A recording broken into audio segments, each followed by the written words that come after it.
What's going on, y'all? Welcome back to basketball, and more importantly, welcome back to Tier Maker. I always love coming on to Tier Maker. I feel like it's a really good way to visually and structurally kind of talk about some things basketball-wise. We like to get specific on this channel, and we really try to go into some detail, and I feel like this gives us a good opportunity to do so. And so what are we doing today? We're going to be covering the 2022-2023 rookie class. We've done a couple videos on the channel in recent weeks where we're like, hey, we're grading rookies at the end of the season. We're grading sophomores at the end of their second year, because I've kind of said that's an important time to really start seeing how these guys are developing. Well, now at the end of some people's third seasons, where are we at? We've probably got a pretty good idea as to if these guys are going to be sticking around for a little bit, what they're going to be in the league at this point. And things can always change, but I think it's a good time to kind of evaluate these guys. So what I've got here is all the first round picks from this year, regardless of if they played a lot or not. They're right here, right? And then we've got a couple second round picks. Basically, I had a criteria that you've got to be playing more than 16 minutes a game at this point for me to take the time to talk about you. Otherwise, the video is going to get too long, but that's what we're going to be doing today. But hey, make sure you guys like, subscribe, and comment. I've responded to every single comment to my YouTube channel up to this point, and I intend to keep on doing so.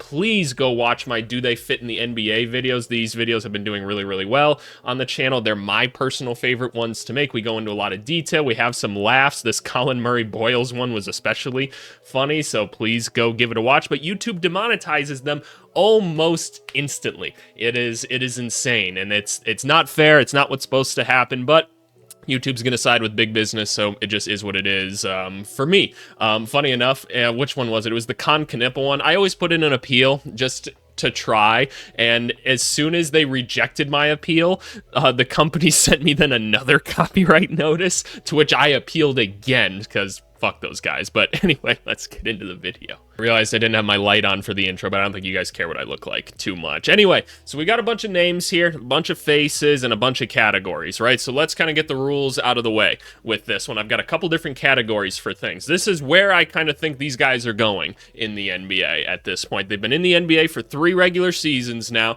This is kind of where I think they're going into the NBA. We've got all-star level good. That's kind of the top of it. I could call it all NBA. I don't care. I'm going to go with all-star. Starter level player in the NBA, role player, rotation player, kind of the same thing. Like, hey, you're going to be, wherever you go, you're going to get a little bit of burn for some team. I've got will get another deal. So these guys are still on rookie contracts, and I'm saying yeah, they're going to get another contract somewhere else. I'm not sure that they're going to necessarily be in a rotation. Then we've got falling out of the league. You can figure that out. And then I've got not fair to judge in case somebody like that comes up. I don't really prep much for these videos beforehand, so it's kind of just go into it blind to some extent. But these are kind of the categories for things. I'm not saying this is where they're at right now. This is kind of where I'm saying I think they're kind of going to fit in the NBA. And if you agree, disagree, that's fine. Put your comment down below. I'll respond to it. If you want to get all NBA Twitter on me, EVC, I can't believe you put Benedict Mathurin not an all-star. He's so good. Did you see he scored 20 points in a game once?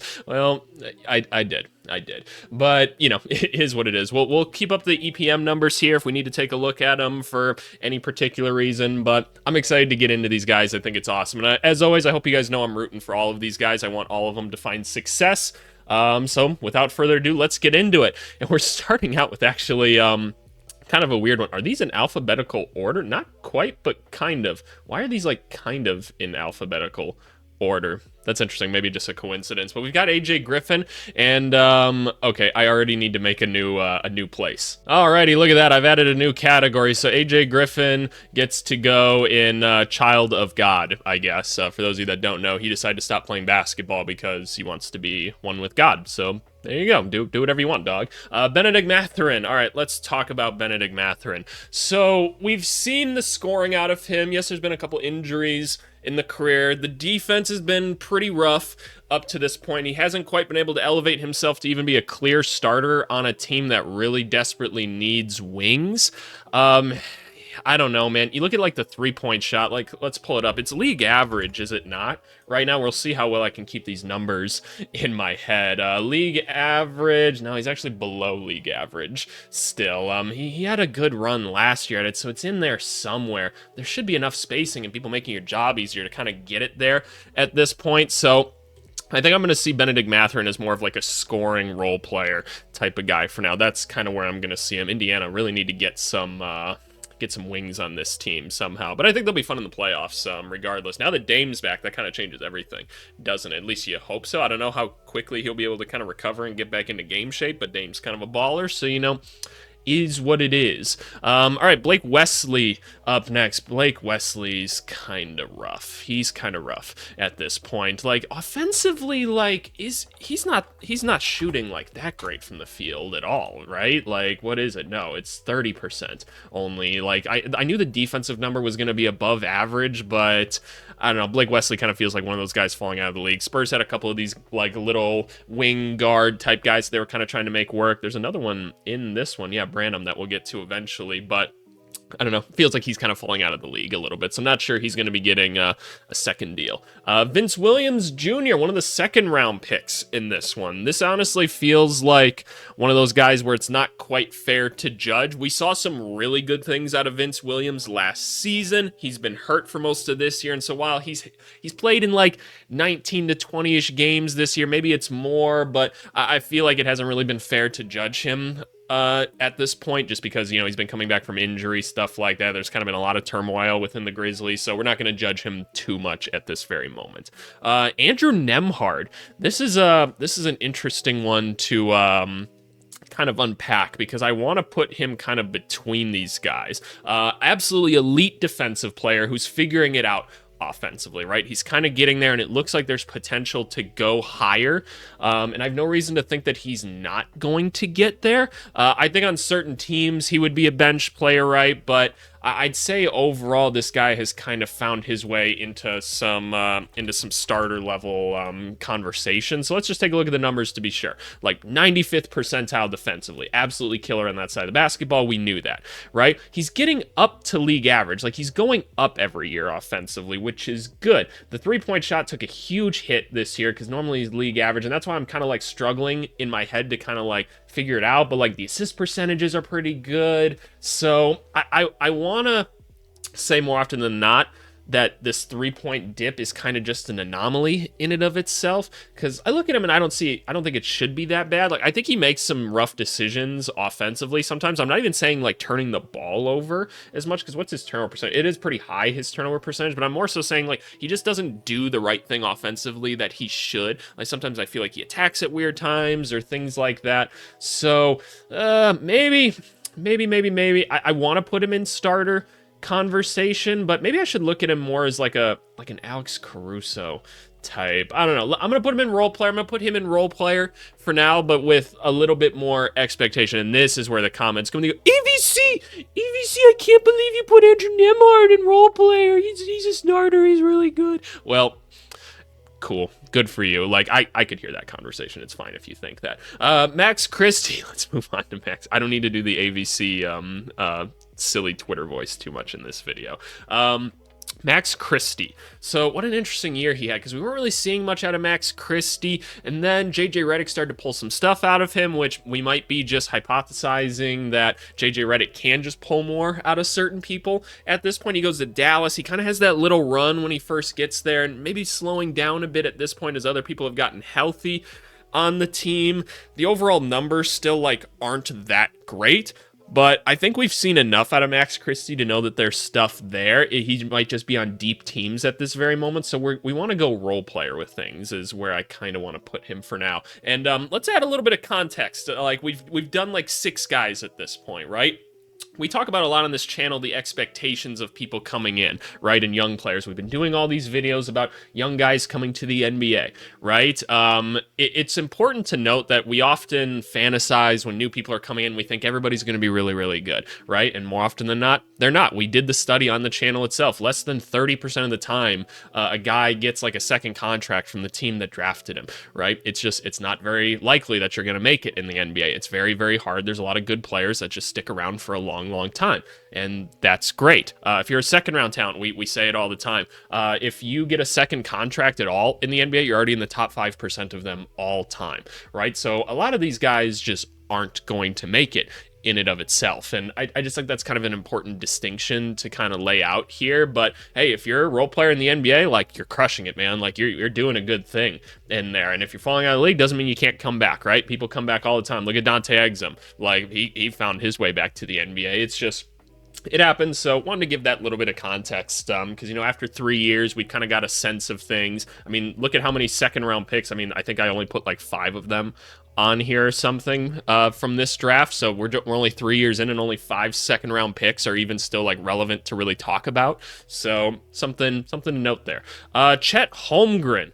Alrighty, this is an interesting one. Do we think he's gonna be all-star good, is the question. I wish that we still had, like, what is the statistic? I can't remember if it's Carmelo or LeBron is the statistic. Like, that's the actual name of the statistic that would, like, compare a player to, like, the trajectory that they were going on, and they would give you, like, player comps as to where they were going, but they shut down. They didn't have enough, like, funding or something like that. But you look at Chet Holmgren, right?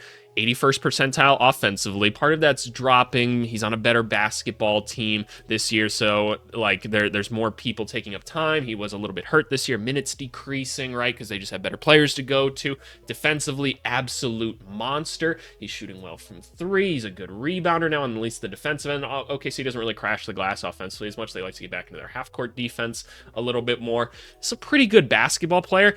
It's hard to be an all-star. Like, this is a really hard category to get in, right? And I know we want to fantasize that everybody's going to get there, and I'm not saying Chet couldn't, but I think I'm just going to put him as starter for now. Like, I think he's a really, really good basketball player. I'm not sure he's an all-star. Like, how many new all-stars do we have every year? It's like 2 or 3 at most, and then they, like, almost never make it again, some of those guys, it feels like. So that's where I would like to put Chet Holmgren for now. Ty Washington, not really doing much in the NBA at this point. Falling out of the league is where I would put him, if not already out of the league, pretty much is kind of how it feels. Christian Braun here. Wow, what a jump. We said at the beginning of the season that Christian Braun was going to have to take a huge jump, and I'm like, I'm just not sure he's ready for that, and I was completely wrong. Dude came in and balled out this year. When we pull up his numbers, I guarantee you he's going to be 90th percentile in the NBA overall, right? Because that's where he actually is at this point. Oh, 90th percentile exactly. Look at that. 80th percentile offensively, 78th defensively, like shooting at almost 40% from 3, 71% at the rim. Like, look at the jump he made. He was 17th percentile last year. Like, you just see how much stronger he attacks, like, the paint this year. He seems so much more confident. He's not turning the ball over nearly as much anymore. It's awesome. Defensively, he just keeps going up and up and up. This guy's killing it. So I think Christian Braun might just be a starter going forward, man. This guy just seems like he's going to be a hooper in the NBA, and I would not have guessed that coming in because I actually coached against him when he was in college at one point, and I didn't think that was going to happen. So very, very cool. All right, who do we got next? Wendell Moore. Okay, yeah, no, I'm not sure he's sticking around much longer. I don't know what you really want me to say about these guys that don't play a ton of minutes, but is what it is. This next one, I'm thrilled to talk about this one. We got another second round pick on here. We've got Jalen Williams here from OKC, and this is one where AVC puts his hand up and he goes, "Hey, my bad on this one," because I remember filling out my scouting report during this draft class, and I was like, nah, not really a fan of Jalen Williams, man. I'm like, I don't really get it. Not like a great athlete. Like, yeah, he could kind of like shoot in college. I don't really get what else he's going to do. I don't think he's going to be a good rebounder in the NBA. Wrong. AVC was wrong. He was very, very wrong. Jalen Williams has been so much better than I could have imagined he would be. So let's take a look at this. Offensively, 79th percentile, and you guys might be surprised by this as well. And mind you, he's only playing about 16 minutes a game, so he just kind of crossed that threshold. But 83rd percentile defensively, dude is solid, man. He just doesn't make many mistakes on the basketball court, and I just would never have guessed that. He's shooting 40% from 3. Like, it's awesome. The defensive rebound percentage is incredible. The offensive rebounding percentage is pretty dang good. Nothing, like, scary to write home about. He's got a decent block percentage. If you look at some of the shooting, like, numbers around here, like the attempts and everything, while they're not very high because he doesn't play a ton of minutes, it's not bad considering the minutes per game he gets. So Jalen Williams, you are a role player, sir. Congratulations. I would have never guessed that, so congratulations to him. Very, very cool. Dalen Terry from my Chicago Bulls. Man, I was not excited about this draft pick when it happened. Still not really excited about it now. Dalen Terry was supposed to be a wing that could handle the basketball and pass, right? And we're like, maybe he'll become like a decent three-point shooter. And then like he became a decent three-point shooter, but because the Bulls are just kind of a dumb organization, they drafted a guy whose main talent was like having the basketball and distributing to other people and being a solid defender, getting his hands dirty, which he still does. He's a nice on-ball defender. That's very, very cool. Yeah, they don't let him handle the basketball at all. So what was the point of taking him? And doesn't really seem like he's going anywhere in the NBA, at least in my opinion. Maybe the Bulls will keep him around just cuz, but I'm going to put him on falling out of the league. I don't see the point of it. I don't see the point. David Roddy. What team is he even on now? How many different teams did David Roddy play for this season? That's going to be the conversation for David Roddy. Not how he plays, but how many teams he played for. He played for 3 teams: Atlanta, Houston, Philly. Why do I picture him on the Jazz? No, that's Kenyon Martin Jr. that's there. So David Roddy falling out of the NBA. Dyson Daniels. Wow, what a turnaround for him. Not a turnaround, but let's like look for comparison's sake at Dyson Daniels through the years of this stuff. So offensively started out as a 7th percentile, one of the worst in the NBA. Still not very good last year, got himself up to league average offensively. And considering he was 97th percentile when he first got in, what did we all say? We're like, look, this guy plays extremely good lockdown defense. I remember saying to myself, I'm not really sure where it goes, because if you can't shoot at all, I'm like, and you're that bad offensively, I'm like, I'm not sure I can keep you on the basketball court. I'm not sure it's worth it.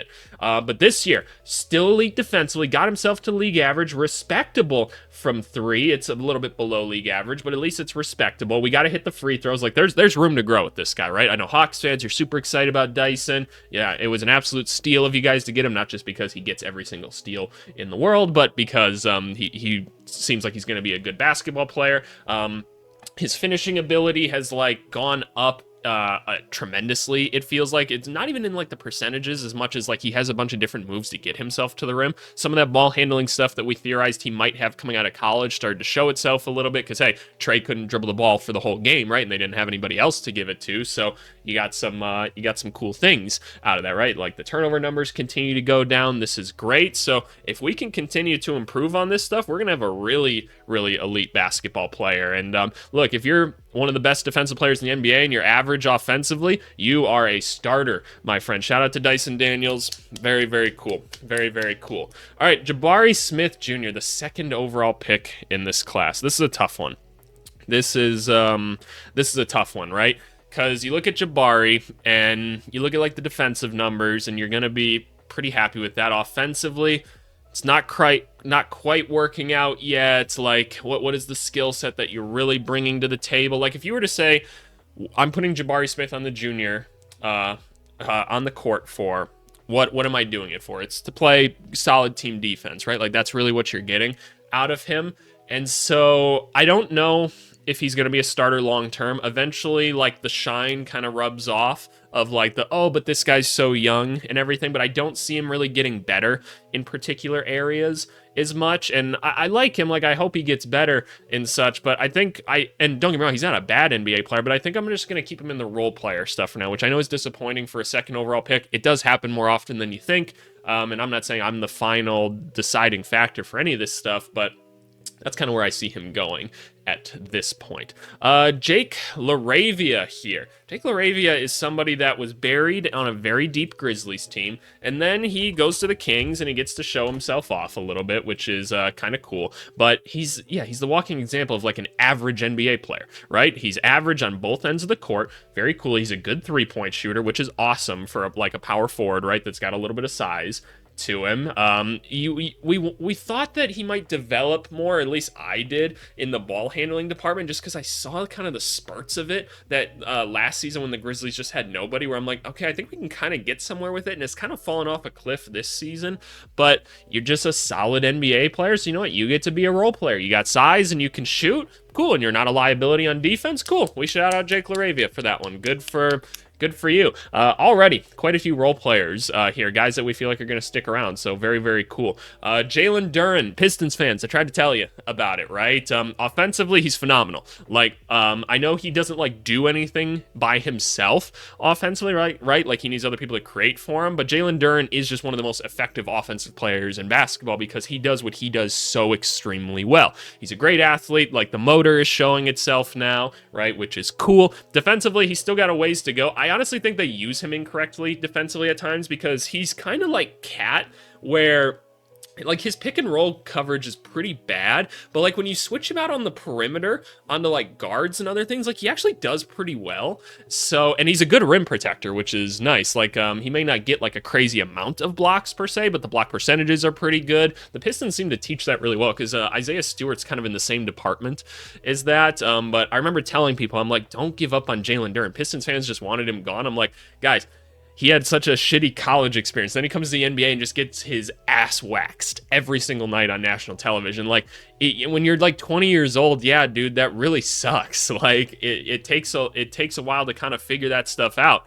But we said, hey, go get some real NBA players on the team, and all of a sudden, you'll win some games, and by that, you'll win more games. Like, it's the building blocks that you had to establish. You had to win a couple games to win a couple more games to help unlock the stuff that you had with your young players, which there's another one to talk about in this class in Jaden Ivey, actually, and we all saw what Cade Cunningham became.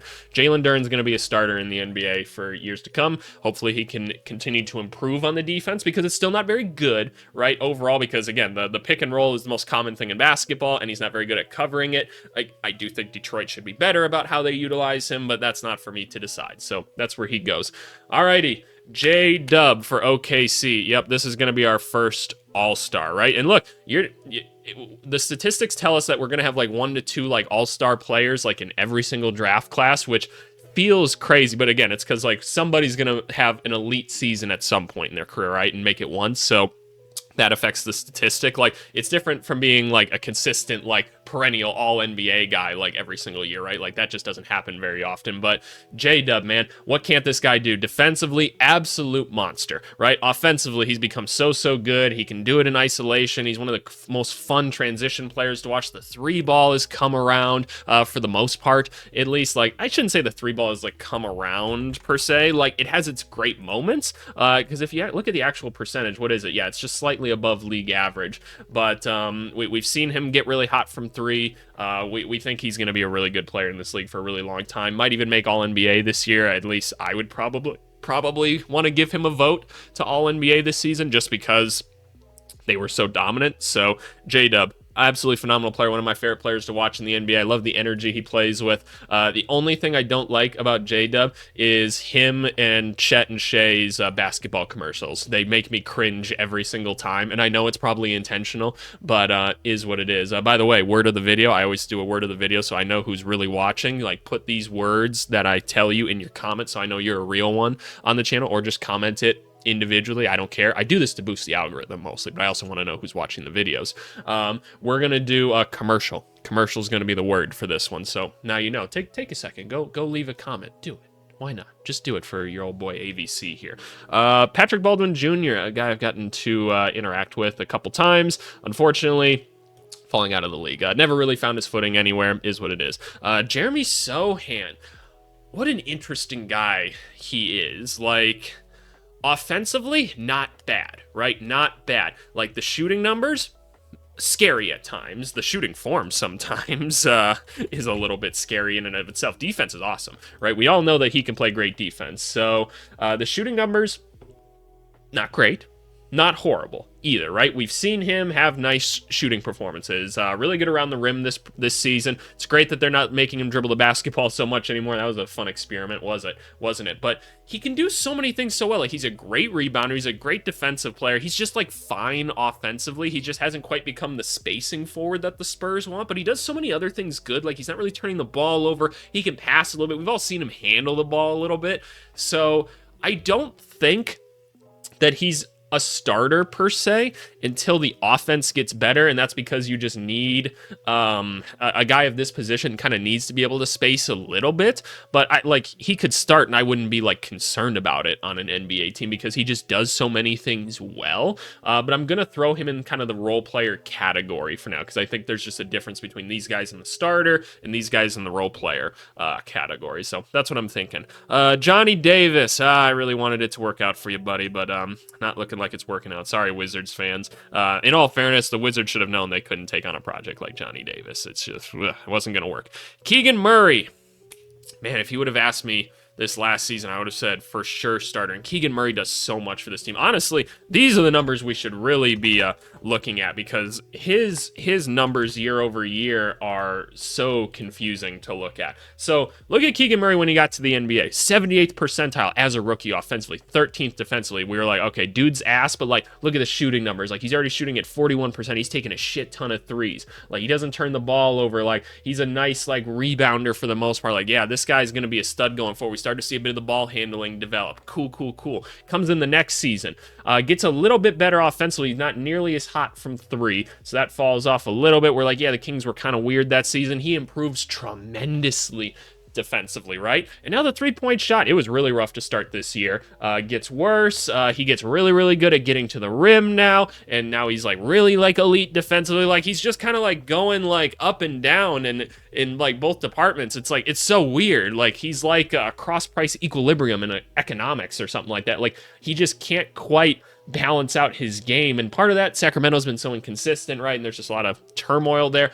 I see the talent and I want to rip it out and like show everybody it because I know it's there. I'd love to develop Keegan Murray. I guess like I don't know where to put him right now. He's very much the borderline role player starter, and I almost want him to get traded at this point so that we can try to see it somewhere else. But I feel like I'm going to be conservative with all my stuff and put it as role player just because, look, there's not many starters. There's a lot more role players than there are starters in the NBA, right? Because mind you this, like Andrew Nembhard, while he would start on some teams, would not start on every team, and that's kind of how I'm trying to justify, like, okay, so he falls more so the role player. I think Christian Brown and Dyson Daniels would have a case to start like everywhere to some extent. I know certain teams like the Celtics and stuff. No, the Celtics don't count. You guys don't get to count. But you guys get what I'm saying. Walker Kessler, wow.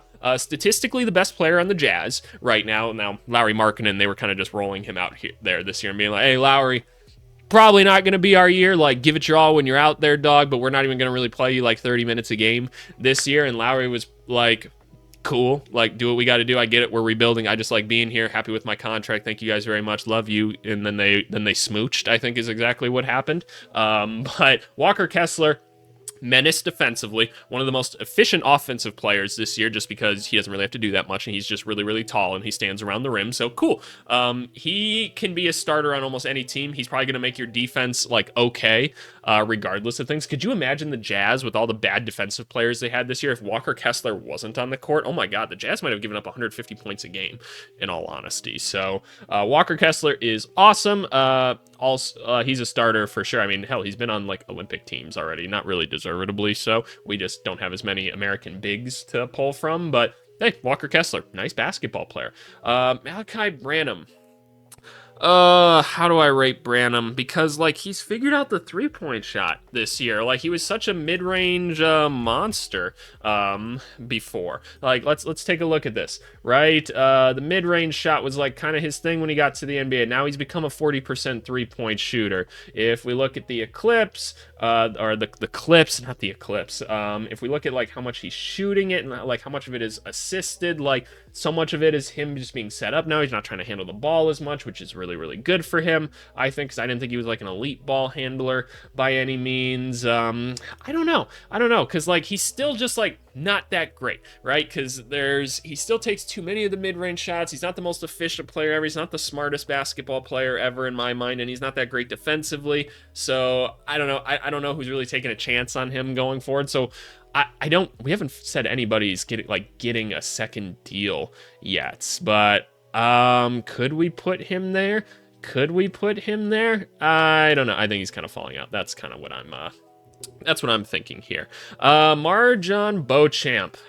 Yeah, he's one of those dudes that we looked at and we're like, yeah, like if all the athleticism's there, right? All the athleticism is there. If any skills develop, he's going to be a nice guy, and it hasn't really happened. So Beauchamp probably falling out of the league, in my eyes. Nikola Jovic. How do I determine Nikola Jovic, right? Because he's still not getting like burn in for the Heat, but like he's another one of those guys that's like pretty average all around, is he not? Yeah, pretty average all the way around. So we've got another Jake LaRavia type, and he got 25 minutes per game this year. Can I take a look at these minutes thing? So it's starting to fall off a little bit as we're getting closer to the end of the season, which is kind of interesting. That tells you he's probably not going to be a part of like the closing rotations or anything. Or is he hurt right now? Is that why I haven't seen Nikola Jovic? Hold up 1 second. Is that why I feel like I haven't seen him in forever? I don't always oh, he is hurt. Okay, I'm not tripping then, because it just in my head, I don't always look into the injuries. I just see, oh, Nikola Jovic didn't play. Interesting.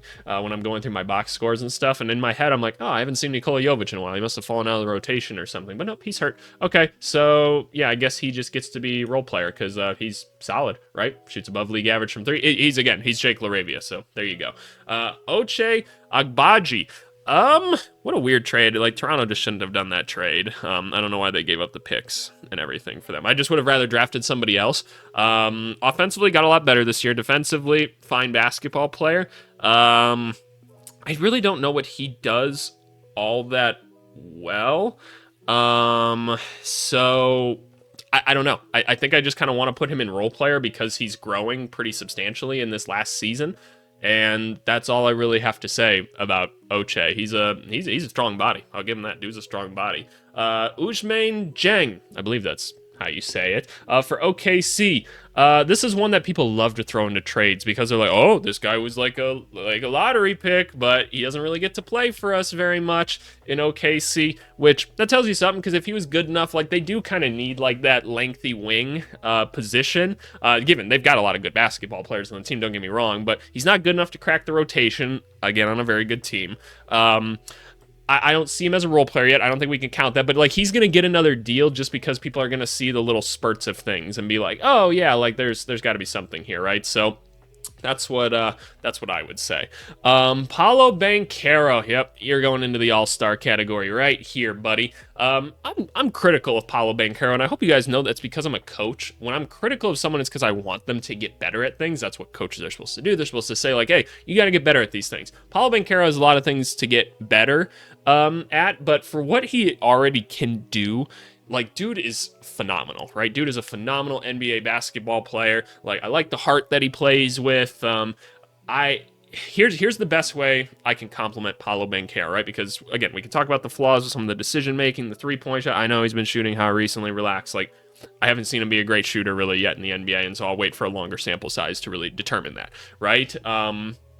Here's the best compliment I can give him. It's not going to be a question of if Paolo Banchero can be great. It's going to be a question of, will the Orlando Magic give him the tools to actually actualize that, right? What have we said this whole season? Franz and Paolo, while they were injured and everything, and throw Jalen Suggs in there as well. Hell, throw Goga Bitadze in there just because I love that dude. It wasn't the team that like failed to meet the expectations that they had for this season. Like, the organization itself just didn't put the right roster together. It was glaringly obvious to a lot of us what needed to happen. They didn't do it. They had opportunities at the trade deadline to do it. They didn't do it, right? And it doesn't seem like it wouldn't have even been hard. So if the Magic can do the right things, you're going to have a great player for forever. He's already like all-star level good on a night-to-night basis. He could be great if we could just put the right talent around him. So awesome. Jaden Ivey. Okay, so I feel like, to be fair, because he was injured for most of the season, I'm going to put him in the not fair to judge, but Jaden Ivey was so good for the little bit he was on the basketball court this year. And again, it's because what we said, you put decent players on the basketball team and all of a sudden things get really good. So all of a sudden the offense really jumped for him for the first time. He became a really good shooter. He was getting to the rim more. He wasn't necessarily finishing any better, but we saw a bit of a jump, right? So we're like, okay, we're seeing some encouraging signs of growth. Like, all of a sudden we're getting like more assists and we're contributing more to the offense. He was a big time player for them this season. Defensively, still not the greatest. Got to improve in that area. He's young. I'm not tripping about it too much right now. So for the time being, we're just going to put him here. I'm really, really curious to see what he's going to come into the season with next year, especially because the Pistons now have some expectations of winning on their shoulders, and I hope they do some good things this offseason to even better round out the basketball team. Peyton Watson. Where do I want to put him? Peyton Watson probably gets more credit than he deserves because he's on a good basketball team. Like, defensively, good player. Offensively, bad. That's glaringly obvious to us. He does a lot of defensive things well. He actually blocks a lot of shots. He's got some good size. He's a good athlete. Doesn't really do one thing offensively well. He's an average shooter from three, or what is he? Yeah, almost exactly league average. There you go. He's not like a great rebounder for his size, so I don't know. Like, I don't even know if he'd be a role player on like certain NBA teams. Like, I feel like the Nuggets are just like a little bit desperate for talent more so than anything else, so he gets a chance to show certain things. And again, I'm not trying to criticize Peyton Watson too much. I just don't actually see a ton of skill on the basketball court when I'm watching it. I do think he's going to get another deal, and it's probably going to be with Denver, right? Just because they need things. He's going to be cheap. He's serviceable as a backup, right? That's totally fair. But I don't know if he falls into the same category as like a trusted role player as like these guys, right? It's just not the same level of production. Musa here for the Hornets. I just love this dude. Like, he just tries his ass off so much. Offensively, he's pretty useless if it's not just a dunk, but the rebounding's awesome. The steals, the blocks, all very cool. He's not quite a center though, because he doesn't have a lot of center skills or instincts, and I feel like that's kind of what we have to just convert him, and that's what the Charlotte Hornets have started to do this season. So I wouldn't call him like a role player yet. I think he could be. It depends on who kind of picks him up and stuff and where he goes from there, and if he can develop some of those more center type skills, because remember, he was supposed to be like a forward coming into the NBA, but I think he's going to get another deal somewhere, and probably with Charlotte, I would have to guess, but that's kind of what I'm thinking for now. Shaedon Sharpe. I want to put him in the starter category, and I know Trailblazers will be, EVC, how could you not? Does Shaedon Sharpe jump so high? He jumps so high. He's going to be so good. No. I saw more out of Shaedon Sharpe this season than I ever have before. He's added moves to the bag. Very, very cool. That's what I like to see development-wise. Just getting better. And you know what? Let's just put the numbers up on the screen so that we can see it ourselves. Shaedon Sharpe, this season, offensively, huge jump, right? Very, very cool. Actually got good at being at the rim, even though he's always been able to jump high. The three-point shot still has not figured itself out yet. And I'm like, I can't do this, right? Like, I just have this athletic shooting guard that can't shoot, doesn't distribute the ball at all, doesn't really do much else offensively to get things going. And yes, he doesn't have a great team around him to kind of help, but considering he's also not very good defensively, I'm like, okay, you're kind of starting to scream spark plug six-man type to me, so I'm putting you in role player. It's not the worst thing in the world. Most guys are going to end up there, right? There's only so many starters. Tari Eason, he's like the definition of a role player, but like a really good role player. Like, he can spot start, he can do other things, and you're going to feel really, really comfortable about it. We all know what he does well, right? Like, he's become an okay shooter, which is great. He still needs to get better, but he's getting to be okay. But defensively elite, rebounding's awesome, the block steals, all that, really, really cool. Throw him in the role player category. That's where he belongs. Mark Williams. Yeah, we can't judge him for being, like, injured, per se, like, because he's starter level good, right? Defensively, the numbers are atrocious outside of, like, block percentages and actual block numbers, and it's purely an effort thing, right? We're going to say the same thing about Mark Williams that we said about Jalen Duren, right? It's like, okay, this guy's just kind of been losing ever since he got in the NBA. The effort's going to die out a little bit, right? And the injuries and stuff like that. So his lack of effort was like glaringly noticeable in a lot of points this season. But we all understand that Mark Williams should be an elite defensive player, right? Because we're not fucking morons on this channel. It's not that hard for him to contribute defensively. And that's why we were all excited when he got traded to the Lakers for like a day or two there. He's starter level good though. Offensively, he's phenomenal at what he does, just like Jalen Duren, right? So that's where I'd put him. But yeah, look at this, y'all. Look at this. So the 2022, 2023 rookies, 2 All-Stars. That seems very statistically accurate. You got a handful of starters. Pretty cool. You got some nice role players out of it. Seems about right. A couple guys we're unsure about. a couple more guys falling out of the league, and obviously all the other second round picks, like the other like 20 of them, 25 of them, because I think there were like 3 picks forfeited that year or something. So those guys are already kind of just out of the league, just not even relevant at this point. Got a couple guys that we're gonna wait and see on, and then we got one child of God. So like that's all you could ask for in a draft class, right? But always curious to hear your guys' thoughts down below. The comments are my favorite part about doing this. I love having the conversations with you guys. It really forces me to think more and to hear other people's opinions, even if they're dumb sometimes, because man, sometimes you guys have dumb opinions. Like, critically think just a little bit. But anyway, no, I seriously appreciate it as always. I hope you guys are gonna have a wonderful week. And let's go do the comments of the video. All right, y'all, comment of the video is coming from our Colin Murray Boyles. Does he fit in the NBA video? Again, go watch those. They almost always get demonetized, but I'm going to keep doing them because I love doing them, and you guys seem to like watching them. So very, very cool. We're doing 2 a week on Tuesdays and Thursdays. So please go give those a watch. But the comment of the video is coming from Eli Van Driese.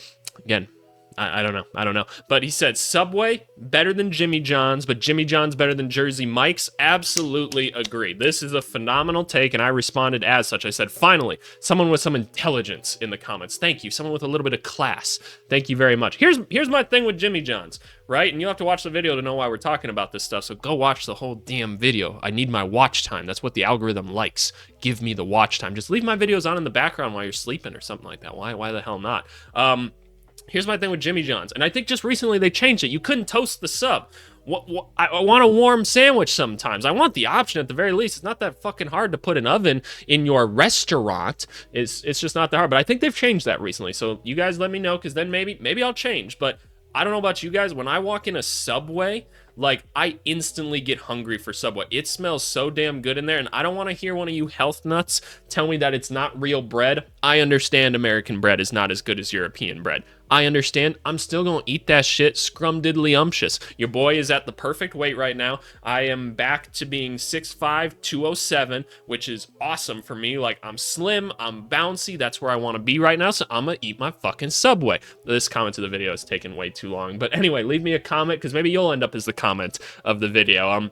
I think it's a good way to break up the video and talk about other things, because we like to be diverse on the channel. And please, go join the Discord. Why haven't you joined the Discord already? We are talking hoops. We're talking playoffs on there all the time right now, and I'm probably going to do like some test live streams soon while my wife is in Europe for a little bit. She's going to like Vienna, Palermo, Luxembourg, like a bunch of different places. I think she's in Amsterdam right now, but she's going to be there for like 2-3 weeks. So I'm going to mess around with some live streaming things. So go join on the Discord, because you'll get notified when it happens then. But seriously, appreciate you guys as always. Let's have an awesome week. Thanks so much. Bye.